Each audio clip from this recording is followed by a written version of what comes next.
जितने पेड़ लगते हैं तो शायद पूरे उत्तराखंड में कहीं जगह नहीं होती खाली, लेकिन ये पेड़ कागजों में लगते हैं। खेती करने से ज़्यादा लागत उसकी चौकीदारी में लग रही है। कृषि को मनरेगा से जोड़ा जाए। पौड़ी जिला को जैविक जिला घोषित किया है। ट्रैक्टर पे तो सब्सिडी मिल रही है 80%, और जो बैल पाल रहा है, जो ऑर्गेनिक खेती कर रहा है, उसको कुछ नहीं मिल रहा है। 2 बच्चों ने बहुत अच्छी बकरी पाल थी, जब बाघ ने 10-10 बकरी 1 महीने के अंदर मार दी, फार्म को बंद कर दिया। गढ़वाल की संस्कृति का सभी दर्शक होते हैं सेवा सोनी सीमान्या पहला को नमस्कार प्रणाम। मैं सुरेश बलोनी और आप देख रहे हैं गढ़वाल की संस्कृति। आज बिल खेत में अचानक की मेरी मुलाकात रमेश चंद जदली जी से हो गया। ये बहुत जाने पहचान चेहरा से और ये बुद्धिजीवी वर्ग में युवाओं की गिनती से, तो आज उससे मुलाकात हुआ और उत्तराखंड की जो ज्वलन समस्या है आज उस समस्या पर हम बात कर रहा। जय हिंद मित्रों, नमस्कार। मैं रमेश जदली जयरीखाल ब्लॉक ग्राम सुकोली तल्ली से हूँ। आज मैं बिलखेत गांव में आया हूँ। कई मित्र मिल गए तो अच्छा लगेगा आपसे अपने विचार शेयर करें।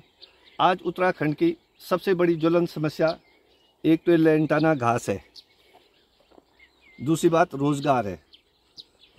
हमारे यहाँ चकबंदी न होने के कारण कोई आदमी जो इंटरेस्टेड भी है वो खेती नहीं कर पा रहा है, और जंगली जानवर इतने ज़्यादा हो गए हैं कि खेती करने से ज़्यादा लागत उसकी चौकीदारी में लग रही है। मैं उद्यान अधिकारी लोगों से, वन विभाग से विनती करता हूं इस चीज़ के लिए कि आप जो भी हमारे जनप्रतिनिधि हैं उनसे करबद्ध निवेदन है कि कृषि को मनरेगा से जोड़ा जाए। जो आदमी गौ पालन कर रहा है, मेरे समझ में नहीं आती बात कि ट्रैक्टर पे तो सब्सिडी मिल रही है 80%, और जो बैल पाल रहा है, जो ऑर्गेनिक खेती कर रहा है, उसको कुछ नहीं मिल रहा है, इसलिए वो भी लाचार होकर के छोड़ दे रहा है। आज स्थिति ये है कि सरकार तो अपने गाल बजारे के टाइगर बहुत हो गए हैं, लेकिन रिखनीखाल ब्लॉक में और नैनीडांडा ब्लॉक में अभी कुछ दिनों पहले 2 व्यक्ति जो है बाघ के शिकार हो गए हैं। हमारे यहाँ 2 बच्चों ने बहुत अच्छी बकरी पाली थी। मंजोला गांव में 200 बकरी थी शैलेश रावत की। बिनताला ग्राम सभा में जयरीखाल ब्लॉक में ही वहाँ भी 200 बकरियाँ थे। जब बाघ ने 10-10 बकरी 1 महीने के अंदर मार दी तो उन्होंने उस फार्म को बंद कर दिया। यह जंगली जानवर के कारण है। उन्होंने बहुत अच्छी शुरुआत की थी, दोनों पढ़े लिखे लोग हैं। अब जहाँ तक मैं भी मजबूर हूँ, खेती नहीं कर रहा हूँ, पर मैं सबसे वन विभाग से, इनसे मैंने उद्यान विभाग से आग्रह किया था कि हमें वो पौधे दिए जाए कि जिनको जंगली जानवर नहीं खाते हैं, यथा नींबू हो गया, आंवला हो गया, बेल हो गया, कटहल को भी कम खाते हैं, और हमें बीज दिए जाए न कि पौधे दिए जाए। और होम डिलीवरी जो लोग लगाते हैं, वैसे मैंने ब्लॉक से पता किया तो इसको मनरेगा से जोड़ा जा सकता है, लेकिन कुछ लोग जो ग्राउंड पे धरातल पे काम करते हैं वो कॉम्प्रोमाइज़ नहीं करते हैं, तो शायद उन्हें हमारे अधिकारी लोग या ये लोग ग्राउंड पे सपोर्ट नहीं करते हैं। तो ये 2-3 चीज़ें हैं, एक तो जंगली जानवर, दूसरा ये लैंटाना घास, तीसरा जो है कि यहाँ पे असुविधा और चकबंदी का न होना। आज बाहर भी प्लेन्स में नौकरियाँ नहीं हैं। अगर हमने अपना उत्तराखंड बचाना है तो मनरेगा को खेती से जोड़ना होगा, क्योंकि जब खेत में हम मेंढ बांधते हैं, धान लगाते हैं, खेत में हल चलता है, तो उसकी वाटर ऑब्जर्विंग कैपेसिटी बढ़ जाती है। भूमि में पानी का जल संरक्षण होता है। जब जल नहीं होगा तो कल कैसे होगा? अगला वर्ल्ड वार पानी के लिए लड़ा जाएगा। आज भी 1 बोतल पानी 20 रुपये में मिल रहा है।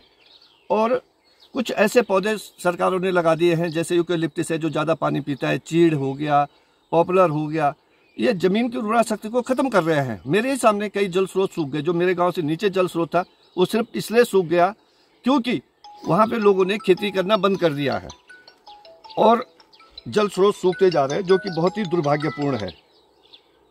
इसलिए सभी से निवेदन है कि एक तो जो गांव में बच्चे रह रहे हैं, जो लोग रह रहे हैं, इनसे कोऑपरेट करें। इनका जीवन भी अमूल्य है। सिर्फ जंगली जानवर के नाम पे लोगों को, कई लोग पलायन करने के लिए मजबूर हो गए। अगर आंकड़े बताते हैं, वो सब सर्वविदित है कि कितने दिन प्रतिदिन ऐसे आंकड़े आ रहे हैं।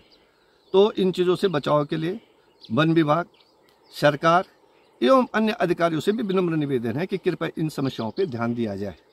बहुत कम लोग जानते हैं कि पहले गरुड़ पक्षी हुआ करता था, तो गरुड़ विलुप्त हो गए क्योंकि हम लोगों ने आधुनिकता के दौड़ में ज़्यादा लालच में गायों पे ऑक्सीटॉक्सिन इंजेक्शन लगाए, जिससे कि बलचर जो गरुड़ पक्षी है ख़त्म हो गए हैं। घर घर तक लैंटाना पहुंच गया है और यहाँ पे हेड लोड के कारण आदमी काम नहीं कर पाता है। यहाँ का कॉस्ट ज़्यादा पड़ती है, इसीलिए आदमी के पास रोज़गार के साधन नहीं। लेकिन यदि हम और सरकार चाहें, कोऑपरेट करें, तो हम कुछ भी कर सकते हैं। जहाँ तक सरकार कागजों में जितने पेड़ लगते हैं तो शायद पूरे उत्तराखंड में कहीं जगह नहीं होती खाली, लेकिन ये पेड़ कागजों में लगते हैं। मैं वन विभाग, उद्यान विभाग से एक रिक्वेस्ट करना चाहता हूँ और जनप्रतिनिधियों से मैं विनम्र निवेदन करता हूँ कि पेड़ों को बाहर से न लाया जाए, ऐसी जगहों पे छोटी छोटी नर्सरी डेवलप की जाए और पेड़ों को माइग्रेट न किया जाए एक जगह से दूसरी जगह। पेड़ आधे तो माइग्रेशन में मर जाते हैं, लोग इतने जानकार भी नहीं हैं और यहाँ पे पानी का भी अभाव है। तो एक तो लोगों को बीज दिए जाए, अच्छे ऐसे पौधे दिए जाए कि जिन पे जंगली जानवर नहीं खाते हैं। हमारे गांव में मजबूरी में कई लोगों ने अपने आम के पेड़ कटवा दिए हैं, मैंने भी कटवा दिए हैं। रीज़न क्या है कि उस पर बंदर बैठ जाते ही नहीं है। दिन में बंदर, लंगूर, पक्षी और रात को सुअर परेशान कर रहे हैं। अकेले आदमी खेत में अपना मचान बना के रह रहे हैं जो मजबूरी में है। दूसरा कि हमने पौड़ी जिला को जैविक जिला घोषित किया है, लेकिन जो बैल पाल रहा है उसको सब्सिडी नहीं मिलती है।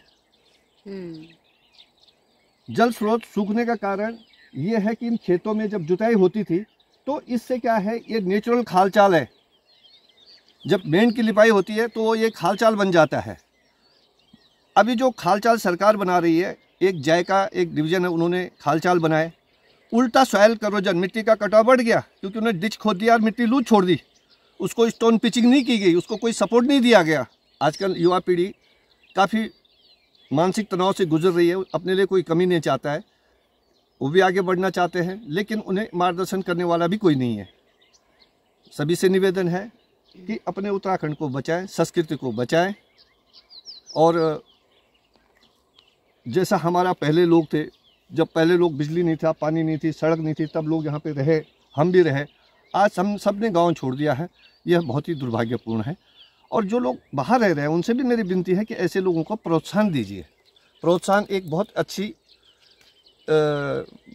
ऊर्जा देती है आदमी को, उसकी एक सकारात्मक एनर्जी बनती है। कई लोग बाहर से आके उत्तराखंड में काम कर रहे हैं, मैं इन सब का आभार व्यक्त करता हूं और आप सभी लोगों को पुनः प्रणाम करता हूं। जय हिंद, जय भारत, जय उत्तराखंड।